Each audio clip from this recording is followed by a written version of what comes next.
बच्चों, हमारा contemporary India and education इस विषय में, इस पेपर में हमारा जो टॉपिक चल रहा था वह था राष्ट्रीय माध्यमिक शिक्षा अभियान RMS। तो बच्चों, यह हमारा जो टॉपिक है बहुत इम्पोर्टेंट है। राष्ट्रीय माध्यमिक शिक्षा अभियान, जैसे कि आपको पता है, यह कार्यक्रम जो था माध्यमिक शिक्षा के सार्वभौमिकीकरण करने के लिए चलाया गया कदम था। तो ये डॉक्टर मनमोहन सिंह जी की सरकार में 2007 में यह कार्यक्रम चलाया गया, जिसका लक्ष्य उद्देश्य रखा गया कि 2017 तक जो है हम देश के सभी बच्चों को माध्यमिक शिक्षा अनिवार्य रूप से और निःशुल्क जो है वो सब बच्चों को प्रदान करेंगे। यह इसका लक्ष्य रखा गया। तो बच्चों, इसमें हमने जो है इसके एम्स एंड ऑब्जेक्टिव्स हमने इसके पिछली क्लास में डिस्कस कर लिए। आज आगे हम इसमें चर्चा करेंगे कि planning, appraisal and funds under RMS से किस प्रकार की प्लानिंग बनाएगी और इसका वित्तीय ढांचा किस प्रकार से बनाया गया, कि पैसों की व्यवस्था इसमें किस प्रकार से की गई और क्या इसके लिए प्लानिंग बनाएगी। तो वो बच्चों आज हम इसमें डिस्कस करेंगे, चर्चा करेंगे। तो सबसे पहले प्री एक्टिविटीज, भाई तैयारी संबंधी गतिविधियां। सबसे पहले तैयारी की बात की गई इसमें कि भाई किस प्रकार से हम जो है इस कार्यक्रम को चलाने के लिए तैयारी करेंगे। जैसे कि इसमें कहा गया कि भाई 5 से 7 किलोमीटर के दायरे में माध्यमिक स्कूल खोला जाएगा और 7 किलोमीटर के दायरे में एक हायर सेकेंडरी स्कूल खोला जाएगा। तो उसके लिए सबसे पहले इसमें प्लानिंग बनाएगी कि मानचित्रीकरण किया जाएगा उनका, उन क्षेत्रों को चुना जाएगा कि जिन क्षेत्रों में माध्यमिक स्कूल खोलने हैं और किस क्षेत्र में हायर सेकेंडरी स्कूल खोलना है, उन सब क्षेत्रों का चयन किया जाएगा। फिर वहां पर जो है उस प्रकार की वो स्कूलों को खोलकर बच्चों का वहां पर दाखिले की व्यवस्था निश्चित की जाएगी, टीचर्स अपॉइंट किए जाएंगे। सारी की सारी प्लानिंग जो है वो इस एक्टिविटीज में यहाँ पर सारी प्लानिंग के लिए बच्चों इसमें बताया गया है कि यहाँ पर तैयारी इस प्रकार की जाएगी।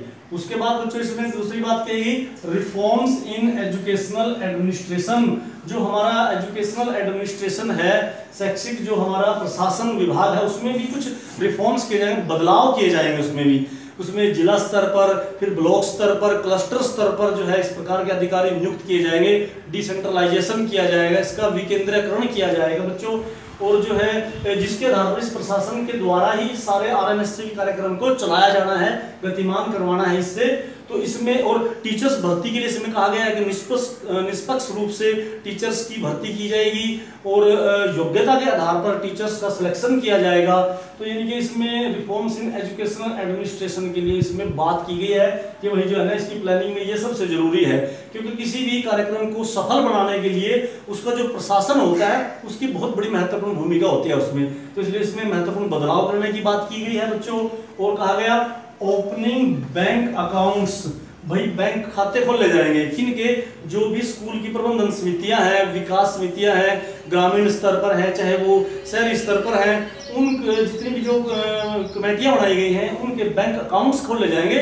उस अकाउंट्स में से 10 फंड से राशि ट्रांसफर की जाएगी और उसी से ही सारी गतिविधियों को जो है क्रियान्वित किया जाएगा। ये इसमें बच्चों बहुत अच्छी बात की गई। और नेक्स्ट इसमें कहा गया ए प्लान फॉर क्वालिटी एजुकेशन, भाई गुणात्मक शिक्षा देने के लिए तैयारी की जाएगी। हमने बच्चों को क्वालिटी बेस्ड एजुकेशन की इसके लक्ष्य में बात की गई है कि जिसके एम्स एंड ऑब्जेक्टिव्स में बात की गई थी कि भाई क्वालिटी बेस्ड एजुकेशन देंगे, गुणात्मक शिक्षा देंगे।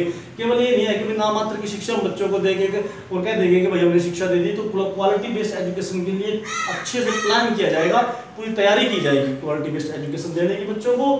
और उसके बाद कहा बच्चों सर्वे किया जाएगा, वही प्रकार से निरीक्षण किया जाएगा, सर्वे किया जाएगा, देखा जाएगा कहां पर स्कूल खोलने की आवश्यकता है और किस स्कूल में किस चीज की, किस रिसोर्स की वहां पर आवश्यकता है, ह्यूमन रिसोर्स की या मटेरियल रिसोर्स की, जिस चीज की भी वहां पर जरूरत है, अध्यापक नियुक्त करना है या उस स्कूल में कोई दूसरा टीचिंग लर्निंग प्रोसेस से रिलेटेड कोई भी सामान वहां पर चाहिए, तो उसका एक प्रॉपर सर्वे किया जाएगा और सर्वे के माध्यम से सब प्रकार की जो भी कमियां हैं स्कूल्स में उनको दूर किया जाएगा।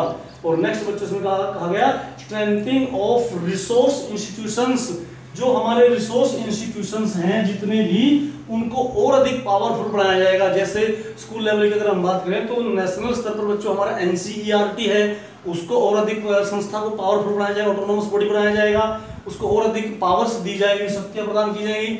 राज्य स्तर की बात करें, राज्य स्तर पर जो है नेशनल राष्ट्रीय स्तर के साथ ही राज्य स्तर पर SCERT हमारी काम करती है। जैसे सेंटर में हमारी NCERT स्कूल एजुकेशन के लिए कार्य करती है, तो उसी प्रकार राज्य स्तर पर SCERT उन सारी ऐसी संस्थाओं को जो स्कूल लेवल की एजुकेशन के लिए कार्यरत हैं, उन सब इंस्टीट्यूशंस को बच्चों और अधिक पावरफुल बनाया जाएगा, उनको और अधिक शक्तियां प्रदान की जाएंगी। तो ये इसकी बच्चों प्लानिंग में ये बात की गई। अब आगे बच्चों बात आती है इसकी फंड्स की। भाई किस प्रकार का फंड जो है ना, वित्तीय ढांचा इसका क्या होगा।